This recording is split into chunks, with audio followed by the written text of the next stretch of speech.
ವೇದಿಕೆ ಮೇಲೆ ಆಸೀನರಾಗಿರುವ ಪರಮ ಪೂಜ್ಯ ಸ್ವಾಮಿ ಬೋಧಸ್ವರೂಪಾಜಿ ಮಹಾರಾಜ್, ಪರಮ ಪೂಜ್ಯ ಸ್ವಾಮಿ ವಿನಿಶ್ಚರಾಜಿ ಮಹಾರಾಜ್, ಪರಮ ಪೂಜ್ಯ ಸ್ವಾಮಿ ಅನೀಶ್ವರಾಜಿ ಮಹಾರಾಜ್, ಪರಮ ಪೂಜ್ಯರಾದ ಸ್ವಾಮಿ ಪ್ರಕಾಶಾನಂದಜಿ ಮಹಾರಾಜ್, ಸುಮೇಧಾನಂದಜಿ ಮಹಾರಾಜ್ ಹಾಗೂ ಸಭೆಯಲ್ಲಿ ಉಪಸ್ಥಿತ ಎಲ್ಲ ಪೂಜ್ಯರಿಗೂ ನನ್ನ ನಮಸ್ಕಾರಗಳನ್ನು ತಿಳಿಸ್ತಾರೆ. ಭಾರತದ ಗತವೈಭವದ ಬಗ್ಗೆ ಬಹಳಷ್ಟು ಕೇಳ್ತಾ ಇರ್ತೀವಿ, ಹೌದಲ್ಲ? ಇತಿಹಾಸದ ಪುಟಗಳಲ್ಲಿ ಭಾರತ ಏನೆಲ್ಲ ಸಾಧನೆಗಳನ್ನು ವಿವಿಧ ಕ್ಷೇತ್ರಗಳಲ್ಲಿ ಸಾಧಿಸಿತ್ತು ಅಂತ ಗತವೈಭವದ ಬಗ್ಗೆ ಸಾಕಷ್ಟು ಕೇಳಿರ್ತೀವಿ. ಆ ಗತವೈಭವಕ್ಕೆ ಸಾಕ್ಷಿಯಾಗಿದ್ದಂತಹ ನಾಡಿನಲ್ಲಿ ಇವತ್ತು ನಾವೆಲ್ಲ ಕೂತ್ಕೊಂಡಿದ್ದೀವಿ ಅಲ್ವಾ? ಆ ಪ್ರಾಚೀನ ವಿಜಯನಗರ ಸಾಮ್ರಾಜ್ಯದ ಸ್ಥಳದಲ್ಲಿ ಇವತ್ತು ನೂತನ ವಿಜಯನಗರದ ನಿವಾಸಿಗಳು ನಿಮ್ಮೆಲ್ಲರಿಗೂ ಕೂಡ ಆತ್ಮೀಯವಾದಂಥ ನಮಸ್ಕಾರ ತಿಳಿಸ್ತಾ, ಯಾಕೆ ವಿಚಾರ ಹೇಳಿದೆ ಅಂದರೆ, ಆ ವೈಭವ ಕೇವಲ ರಾಜಕೀಯವಾದ ವೈಭವ ಆಗಿರಲಿಲ್ಲ, ಆರ್ಥಿಕವಾದ ವೈಭವ ಆಗಿರಲಿಲ್ಲ, ಅಲ್ಲಿ ಧಾರ್ಮಿಕ ಆಧ್ಯಾತ್ಮಿಕ ವೈಭವವನ್ನು ಕಾಣ್ತೀವಿ. ಒಂದು ಶ್ರೇಷ್ಠ ರಾಜ್ಯವನ್ನು ಕಟ್ಟಿ ರಾಜಕೀಯ ವೈಭವವನ್ನು ಮೆಟ್ಟಿದ್ರೆ ವಿಜಯನಗರದ ಬೀದಿಗಳಲ್ಲಿ, ಹಂಪಿಯ ಬೀದಿಗಳಲ್ಲಿ ಮುತ್ತುರತ್ನಗಳನ್ನು, ಪಾವು ಸೇರುಗಳನ್ನು ಮಾಡ್ತಾ ಇದ್ರು ಅನ್ನೋ ಕಥೆಗಳನ್ನು ಕೇಳಿದಾಗ ಇಲ್ಲಿನ ಆರ್ಥಿಕ ವೈಭವ ನಮ್ಮ ಮನಸ್ಸಿಗೆ ಬರುತ್ತೆ. ಇವತ್ತು ಮೈಸೂರು ನಡೆಯುವಂಥ ದಸರಾ ಉತ್ಸವ ಮೊದಲು ನಡೀತಾ ಇದ್ದದ್ದು ಹಂಪಿಯಲ್ಲಿ. ಇಲ್ಲಿ ನಿಂತೋದ ಮೇಲೆ ಮೈಸೂರು ಮಹಾರಾಜರಲ್ಲಿ ಪ್ರಾರಂಭ ಮಾಡಿ ನಡೆಸಿದ್ದು. ಆ ಧಾರ್ಮಿಕ ವೈಭವ ಅದಕ್ಕಿಂತ ಅದ್ಭುತವಾದ ಪ್ರಮಾಣದಲ್ಲಿ ನಡೀತಾ ಇತ್ತು ಅಂತ ನಾವು ಕೇಳ್ತೀವಿ.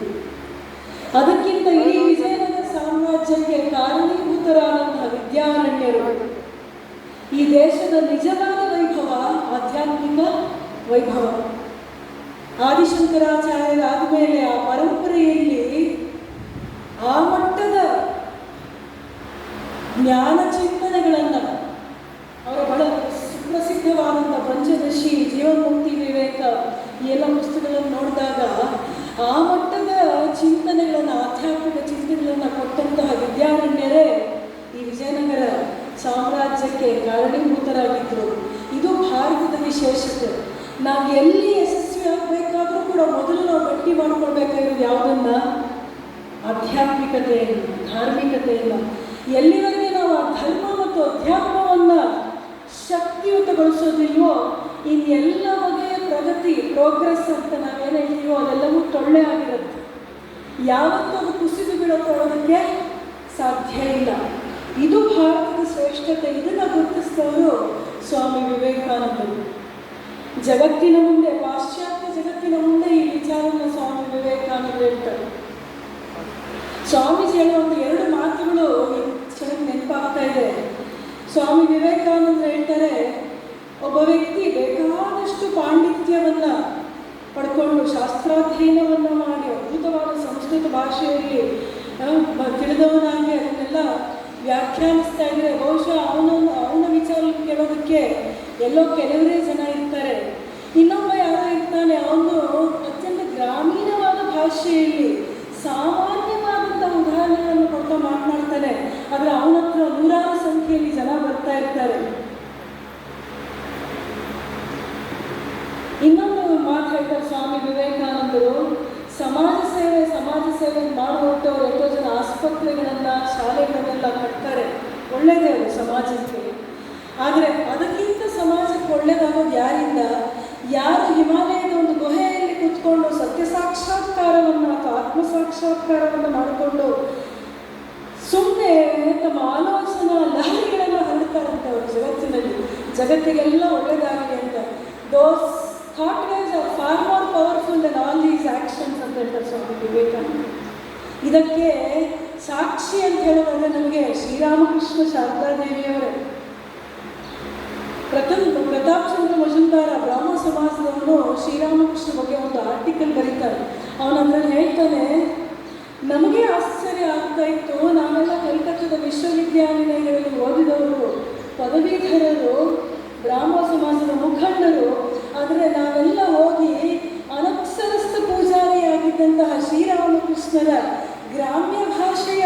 ಮಾತುಗಳನ್ನ ಮೌನವಾಗಿ ನಿಶಬ್ದವಾಗಿ ಕೂತ್ಕೊಂಡು ಆಲಿಸ್ತಾ ಇದ್ವಿ. ಇದು ಒಂದು ಆಶ್ಚರ್ಯದ ಸಂಗತಿ ಅಂತ ಅವನೇ ಬರ್ಕೊಳ್ತಾರೆ. ಆಲೋಚನೆ ಮಾಡಿ ನೋಡಿ. ಹಾಗೆ ವೈಭವ ಇರೋದು ಎಲ್ಲಿ? ಯಾವುದು ನಿಜವಾದ ವೈಭವ? ಯಾವ ಶ್ರೀರಾಮಕೃಷ್ಣರು ದಕ್ಷಿಣೇಶ್ವರದ ಕೋಣೆಯಲ್ಲೇ ಇದ್ದ ತಪಸ್ಸನ್ನು ಒಂದು ದೇವಸ್ಥಾನದಲ್ಲೇ ನೆಲೆಗೊಂಡು ತಪಸ್ಸನ್ನು ಆಚರಿಸಿ ಇವತ್ತು ಜಗತ್ತಿನಾದ್ಯಂತ ಒಂದು ಸಂಚಲನವನ್ನು ಉಂಟು ಮಾಡಿದ್ದಾರೋ, ಲಕ್ಷಾಂತರ ಸಂಖ್ಯೆಯಲ್ಲಿ ಜನ ತಮ್ಮ ಜೀವನಗಳನ್ನು ಉದ್ಧಾರ ಮಾಡುವುದಕ್ಕೆ ಇವತ್ತು ಸಾಧ್ಯ ಆಗಿದೆಯೋ, ಅದು ಪ್ರಾರಂಭವಾದದ್ದು ಶ್ರೀರಾಮಕೃಷ್ಣರಿಂದ, ಶ್ರೀರಾಮಕೃಷ್ಣರ ತಪಸ್ಸಿನಿಂದ. ಶ್ರೀರಾಮಕೃಷ್ಣ ಆಧ್ಯಾತ್ಮಿಕ ಶಕ್ತಿ, ಆಧ್ಯಾತ್ಮಿಕ ವೈಭವದ ಪರಿಣಾಮವಾಗಿ ಇವತ್ತು ನಾವು ಇದೆಲ್ಲವೂ ಕೂಡ ಈ ಒಂದು ಕರ್ನಾಟಕದ ಮಹಾಪ್ರಚಾರ ಪರಿಷತ್ ಆಗಿರ್ಬೋದು, ಇದೆಲ್ಲವೂ ಅದರ ಒಂದು ಸಣ್ಣ ಸಣ್ಣ ಆವಿರ್ಭಾವಗಳು.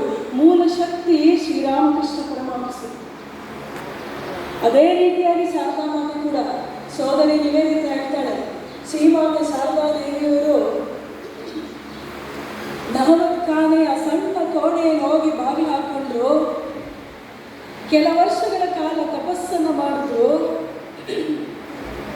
ಹೊರಗೆ ಬರುವಷ್ಟರಲ್ಲಿ ಜಗನ್ಮಾತೆಯಾಗಿ ಕಂಗೊಳಿಸಿದ್ರು.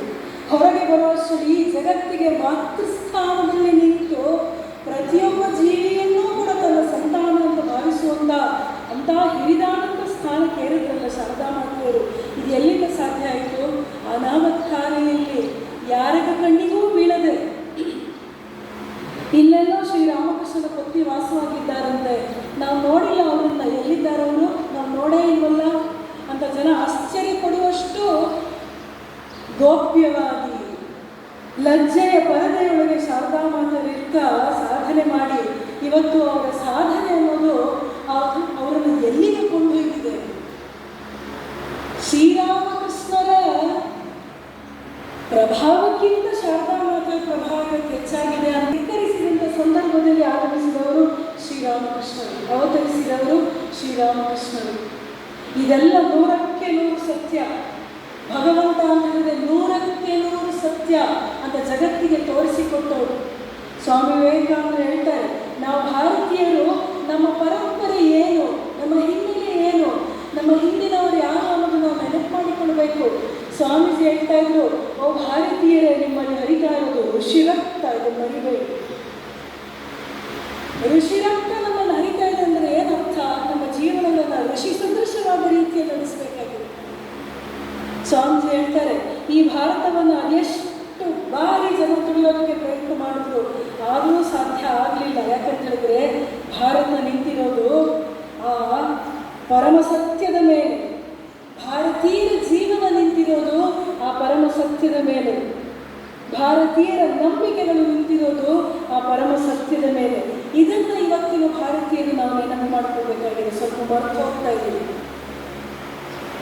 ಬಾಹ್ಯ ಜೀವನಕ್ಕೆ ಹೆಚ್ಚಿನ ಗಮನವನ್ನು ಕೊಡ್ತಾ ಅಂತರಂಗದ ಕಡೆಗೆ ನಾವು ಸ್ವಲ್ಪ ಗಮನ ಕಡಿಮೆ ಮಾಡಿಕೊಡ್ತಾ ಇದ್ದೀವಿ. ಸ್ವಾಮಿ ವಿವೇಕಾನಂದ ಹೇಳಿದ್ರು, it is grand to conquer external nature, but it is grander, far more grander, ಅಥವಾ far more glorious to conquer the internal nature ಅಂತ ಹೇಳ್ತಾರೆ ಸ್ವಾಮೀಜಿ.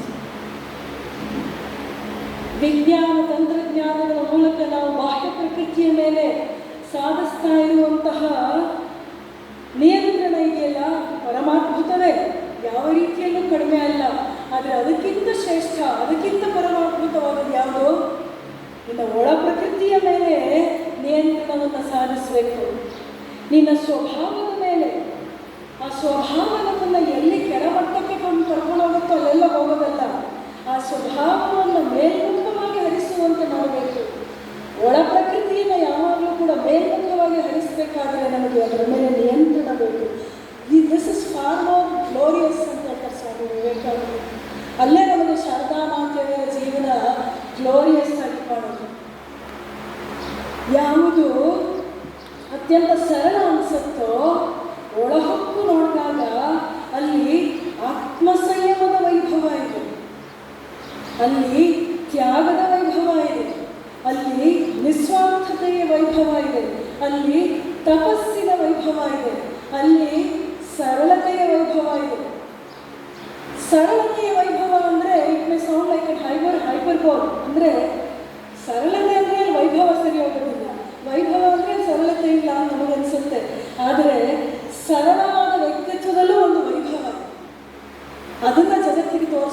ಶಾರದಾ ಮಾತೆ. ಆ ಸೋದರಿ ನಿವೇದಿತಾ, ಜೋಸೆಫಿನ್ ಮೆಕ್ಲಾವ್, ಆ ಸಾರಾ ಓಲೆಮೂಲ್, ವಿವೇಕಾನಂದರ ಅಭಿಮಾನಿಗಳು, ಶಿಷ್ಯರು ಭಾರತಕ್ಕೆ ಬಂದಾಗ ಶಾರದಾ ಮಾತೆಯವರನ್ನು ಕೂಡ ಬಂದು ಭೇಟಿಯಾಗ್ತಾರೆ. ಅವ್ರ ಭಾಷೆ ಇವರು ಗೊತ್ತಿಲ್ಲ, ಇವ್ರ ಭಾಷೆ ಅವ್ರಿಗೆ ಗೊತ್ತಿಲ್ಲ. ಆದರೆ ಕೆಲವೇ ಮಾತುಗಳಲ್ಲಿ ಏನೋ ಒಂದು ಸ್ವಲ್ಪ ಮಾತನಾಡುವಷ್ಟರಲ್ಲಿ ಅವ್ರಿಗೆ ಶ್ರೀಮಾತೆಯವರ ಮಹಿಮೆ ಮನವರಿಕೆ ಆಗುತ್ತಲ್ಲ. ಒಂದು ಸಣ್ಣ ಮನೆಯಲ್ಲಿ ವಾಸ ಮಾಡ್ತಾ ಇರುವಂತಹ ಶ್ರೀಮಾತೆಯವರ ಶಕ್ತಿ, ಮಹಿಮೆ ಅವರಿಗೆ ಮಾತಿಲ್ಲದೆಯೇ ಅರ್ಥ ಆಗುತ್ತಲ್ಲ. ಗುರಿಯನ್ನು ಕಂಡುಕೊಳ್ತೀವಿ, ನಾವು ನೋಡ್ತಾ ಇರ್ತೀವಿ, ಅಲ್ವೇ ಅಲ್ಲ. ಇದರ ಆಚೆ ಒಂದಿದೆ, ಇದರ ಆಚೆ ನಮ್ಮ ಸ್ವಸ್ವರೂಪ ಅನ್ನೋದೊಂದಿದೆ. ಆ ಸ್ವಸ್ವರೂಪ, ಅದನ್ನೇ ಭಗವಂತ, ಪರಮಾತ್ಮ ಅಂತ ನಾವೇನು ಕರಿತೀವೋ, ಆ ಪರಮಾತ್ಮನ ನೆಲೆಯ ಕಡೆಗೆ ಹೋಗೋದು ನಮ್ಮ ಜೀವನದ ಉದ್ದೇಶ ಅಂತಲೇ ಶ್ರೀರಾಮಕೃಷ್ಣರು ನಮಗೆ ಮತ್ತೆ ಮತ್ತೆ ಹೇಳಿದ್ದು. ಮನುಷ್ಯ ಜೀವನದ ಪರಮ ಗುರಿ